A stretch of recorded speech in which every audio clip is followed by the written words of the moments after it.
नमस्कार। आप सभी को सीएए मुद्दा तो याद ही होगा। कैसे किस तरह इस बिल को नागरिकता देने की बजाय नागरिकता लेने वाला कानून बताकर पेश किया गया व दिल्ली को दो धर्मों के आधार पर बांटकर राजनीति गर्म करने वाले लोग सड़कों पर सेकुलरिज्म चिल्लाते रहे। इस सीएए से किसी की नागरिकता गई हो या नहीं गई हो, परंतु अंकित शर्मा जैसे कई बेकसूर लोगों की जान जरूर गई है। अरविंद केजरीवाल ये अपनी ईमानदार छवि के कारण दिल्ली के सीएम पद के उम्मीदवार बने और दिल्ली की जनता ने इन्हें इसीलिए जिताया। पिछले 5 वर्षों में अरविंद केजरीवाल ने बहुत बेहतरीन काम दिल्ली में जरूर किए, पर जो गंदगी इन 5 सालों में फैली उसे अरविंद केजरीवाल ने फ्री बिजली व फ्री पानी के नामों के आगे दबा दिया। पर समुद्र में कितना भी कचरा डालो, समय आने पर वो कचरा बाहर फेंक ही देता है। दिल्ली दंगे भी उसी का उदाहरण है। अरविंद केजरीवाल ने बताया ही नहीं कि उनकी सरकार फ्री दंगे भी बांटती है। ताहिर हुसैन, ये नाम तो आप सभी को याद होगा। जब इन्हें फरवरी में धर्म के आधार पर दिल्ली में हुए दंगों के लिए पकड़ा गया तो कुछ मीडिया हाउसेस और लोगों ने इतना मातम मनाया जिसकी हद नहीं। उनके नाम की वजह से उन्हें गिरफ्तार किया गया, ऐसी बातें भी कही गई। और हर बार की तरह मासूम बच्चे की तरह अरविंद केजरीवाल जी टीवी पर आए और अपनी सारी गलती उन्होंने केंद्र सरकार पर डाल दी। उन्हें अपनी गलतियां केंद्र सरकार पर थोपने का अनुभव अब 5 वर्षों से भी कहीं ज्यादा का हो चुका है। फिलहाल वो अपनी हर गलती व नाकामी का दोष कोरोना पे मरते आ रहा है। बहरहाल कार्रवाई आगे बढ़ी। जब कोई व्यक्ति बुरा काम करे और उस बुरे काम को करता हुआ पकड़ा जाए तो पूरी कम्युनिटी को आतंकवादी बोल देना गलत है जैसी बात करने वाले लोग ताहिर हुसैन के समर्थन में आ गए। ताहिर हुसैन एक घटिया रूढ़िवादी व जातिवादी सोच के व्यक्ति हैं जिन्हें 2017 में आम आदमी पार्टी के टिकट से पार्षद का चुनाव जीता। इससे एक बात साफ हो जाती है कि आम आदमी पार्टी में टिकट देने का कोई क्राइटेरिया ही नहीं है। या तो आम आदमी पार्टी ऐसे सोच वाले व्यक्तियों को प्रमोट करना चाहती है या फिर आम आदमी पार्टी में पैसा देकर टिकट खरीदना बेहद आम हो चुका है। ताहिर हुसैन ने अपने स्टेटमेंट में एक बात कबूली। ताहिर हुसैन के संबंध सैफी नाम के एक व्यक्ति से थे जो कि एक एनजीओ चलाता था। वह काफी कट्टरपंथी सोच का था। 370 राम मंदिर व सीएए के बाद खालिद सैफी ने ताहिर हुसैन की मुलाकात जेएनयू के छात्र उमर खालिद से करवाई। हाँ, ये वही व्यक्ति है जिन्हें वह कार्य करना पसंद है जिससे ये किसी भी तरह देश में अस्थिरता बनाए रख सकें।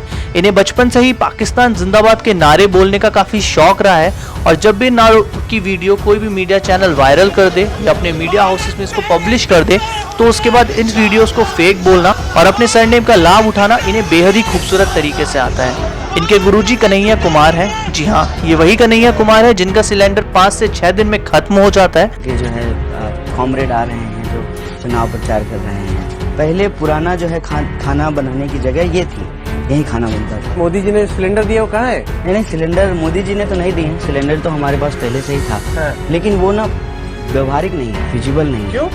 क्योंकि उसका दाम इतना ज्यादा है, 3-4 दिन में सिलेंडर खत्म हो जाएंगे, तो इसलिए लोग आज भी चूल्हे पे खाना बनाते हैं। लोग इन्हें देश का भविष्य बताते हैं और अगर ये देश का भविष्य है तो सच में देश का भविष्य काफी अंधकार में है। पर फिलहाल कन्हैया कुमार का नाम इसमें नहीं है। सीएए के बाद खालिद सैफी ने ताहिर हुसैन की मुलाकात जेएनयू के छात्र उमर खालिद से करवाई। ये मुलाकात 8 जनवरी को पीएफआई के दफ्तर में हुई। ये दफ्तर दिल्ली के शाहीन बाग में था। जी हाँ, ये वही शाहीन बाग है जहाँ लोगों ने बहुत दिनों तक धरना दिया और अंत तक उन्हें यह भी नहीं पता था कि वो धरना किस चीज के लिए दे रहे हैं। खालिद सैफी ने इस मुलाकात में ये भरोसा दिलाया कि पीएफआई हर प्रकार से आर्थिक रूप से ताहिर हुसैन की सहायता करेगी।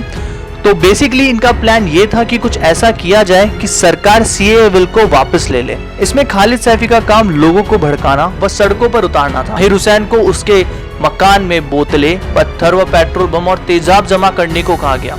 यही नहीं, ताहिर हुसैन ने यह बात भी कबूली है कि उसने अपने मोहल्ले में कबाड़ियों व कंस्ट्रक्शन साइट से ही ये पत्थर व कांच की बोतलें दोगुने दामों में खरीदी।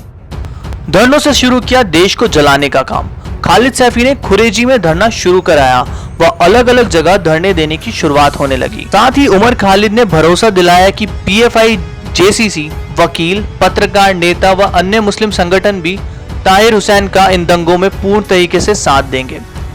इसमें सिर्फ ताहिर ही नहीं बल्कि नेता, कार्यकर्ता, एनजीओ वर्कर आदि लोग भी मुख्य भूमिका में हैं। अब ये सोचना जरूरी हो जाता है कि ऐसी यूनिवर्सिटीज में आखिर पढ़ाया क्या जा रहा है कि वहां पढ़ने वाले छात्र अपने देश में दंगा प्लान करने जैसी बड़ी चीजें कर रहे हैं। ये दंगे पूरी प्लानिंग से हुए जिसमें धरनों से लेकर पुलिस वालों को देखते ही उग्र रूप अपनाने जैसे कई कार्य पूर्ण निर्धारित थे। तभी तो जिस दिन डोनाल्ड ट्रंप इंडिया आए तभी इन दंगों को किया गया, जिससे इंटरनेशनल मीडिया भी इसे दिखाए और भारत सरकार पर दबाव बने कि वो सीए बिल को वापस ले लें। 24 फरवरी को ताहिर हुसैन ने लोगों को जमा किया। इससे पहले ही उसने अपने परिवार को कहीं और शिफ्ट कर दिया था। उसने पेट्रोल पंप थमाए और साथ ही में उन्हें इसका इस्तेमाल करने का तरीका भी बताया। ताहिर ने घर पे लगे सीसीटीवी कैमरास को बंद कर दिया। वह अपने बयान में उसने बताया कि कैसे उसने 24 व 25 फरवरी को चुन चुनकर धर्म विशेष के लोगों को निशाना बनाया। अंकित शर्मा को भी ताहिर हुसैन के कहने पर ही हत्या की गई। इन दंगों के समय जब अंकित शर्मा को देखा गया तो ताहिर हुसैन ने कहा कि इस काफिर को पकड़ लो, एंड उसी के कहने पर लोगों ने उससे धारदार हथियारों के साथ हमला किया और उसकी हत्या करके उन्हें फांसी के नाले में फेंक दिया। इन दंगों के लिए जो कोड वर्ड यूज किए गए थे वो भी काफी खास थे। ईद पर नैनीताल चलो, जिसका मतलब ये है सड़कों पर जाम लगाना। चांद रात, चक्का जाम करने से पहले की रात। इन दंगों के लिए 1,62,00,000 रुपए इनके अकाउंट में जमा कराए गए थे। ये पैसे यूएई व ओमान जैसे देशों से इनके अकाउंट में ट्रांसफर किए गए थे। ये एक मुख्यमंत्री के तौर पे अरविंद केजरीवाल की बहुत बड़ी हार है। माना कि उन्होंने अपने दिल्ली में बहुत से विकास कार्य करे, पर क्या दिल्ली में रेप की घटनाएं कम हुई?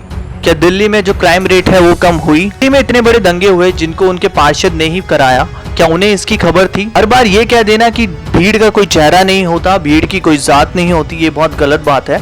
भीड़ में खड़े हर इंसान का एक चेहरा होता है। शायद दिल्ली सरकार को अब उत्तर प्रदेश सरकार से सीख लेना चाहिए कि उन चेहरों को किस तरीके से आइडेंटिफाई कर उन्हें सलाखों के पीछे डाला जाता है। अपनी हर गलती की जिम्मेदारी केंद्र सरकार या कोरोना पर डाल देने से अरविंद केजरीवाल अपनी जिम्मेदारियों से नहीं बच सकते। इसमें हमारे देश के लोगों की भी गलती है, जिनकी याददाश्त गोल्ड फिश की तरह हो चुकी है, जिन्हें एक समय के बाद कुछ याद नहीं रहता। फिलहाल हमारा देश कोरोना जैसी महामारी से जूझ रहा है और मैं ये गारंटी के साथ आपको बात कह सकता हूँ, जब हम कोरोना से उभर कर आगे बढ़ेंगे तो हम दिल्ली दंगों को पूर्ण तरीके से भूल चुके होंगे। पर जब ऐसा ही कोई दंगा किसी और शहर में हमारे होगा, तब हमें याद आएगा कि हमने ऐसे लोगों के खिलाफ ये बोल के कार्रवाई नहीं करी कि भीड़ का कोई चेहरा नहीं होता, भीड़ की कोई जात नहीं होती। अगर कोशिश करें तो भीड़ के चेहरे भी होते हैं और उन्हें पकड़ा भी जा सकता है। धन्यवाद। अगर आपको ये वीडियो पसंद आया हो तो ज्यादा से ज्यादा लोगों के साथ शेयर करें, वीडियो को लाइक करें और चैनल को सब्सक्राइब करना ना भूलें।